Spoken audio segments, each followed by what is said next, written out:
ગુજરાત સરકાર પશુપાલન ખાતું ગુજરાત રાજ્ય દ્વારા ગુજરાત રાજ્યની જેટલી પણ રજિસ્ટર્ડ ગૌશાળા અને પાંજરાપોળ છે તેની ખાતે જે વિવિધ પશુઓ નિભાવવામાં આવે છે તો તેમની સારવાર નિભાવણી ખોરાકના પેટે પ્રતિદિન ₹30 સહાયના ધોરણમાં તેમને ચૂકવવામાં આવે છે.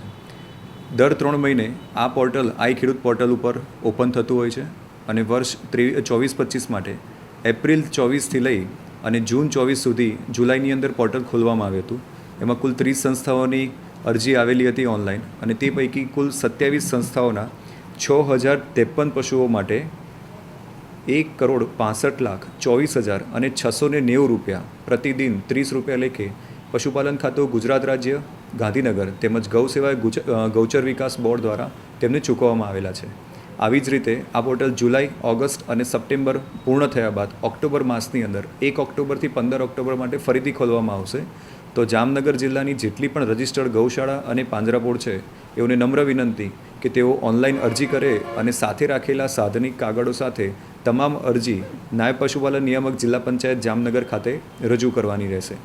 તદુપરાંત આપ સૌ જાણો છો કે સેવા સેતુ પ્રોગ્રામ જે અત્યારે હાલમાં ચાલી રહ્યો છે એમાં વિવિધ ગામમાં પશુપાલન ખાતું ગુજરાત રાજ્ય તેમજ જિલ્લા પંચાયતના પશુપાલન શાખા દ્વારા વિવિધ તાલુકા પશુ ચિકિત્સા અધિકારીઓ પશુ દવાખાના દ્વારા વિવિધ ગામની અંદર કેમ્પની કામગીરી કરવામાં આવે છે. તદુપરાંત હાલમાં જ 15/9/2024થી આપણે સૌ જાણીએ છીએ કે FMDCP એટલે કે ખરવા મુવાસાના રોગને ભારત સરકારની નેમ છે કે 2030ની અંદર એને સદંતર નાબૂદ કરવામાં આવે તેના ભાગરૂપે FMDCP એટલે કે foot and mouth disease programme control પ્રોગ્રામનો 5મો રાઉન્ડ એની શરૂઆત થઈ ગઈ છે. તો જામનગર જિલ્લાના તમામ પશુપાલકોને એકને નમ્ર વિનંતી કે ત્વરિત નજીકના પશુ ચિકિત્સા અધિકારી પશુ દવાખાનાનો સંપર્ક કરે અને ખરવા મુવાસાની રસી પોતાના પશુઓને તુરંત જ મુકાવે. તે ઉપરાંત ભારત સરકાર તેમજ ગુજરાત સરકાર દ્વારા એક આપણે સૌ જાણીએ છીએ કે KCC પશુપાલન કિસાન ક્રેડિટ કાર્ડ પશુપાલન એનું પણ અત્યારે કેમ્પેઇન 15/9થી સ્ટાર્ટ થઈ ગયો છે.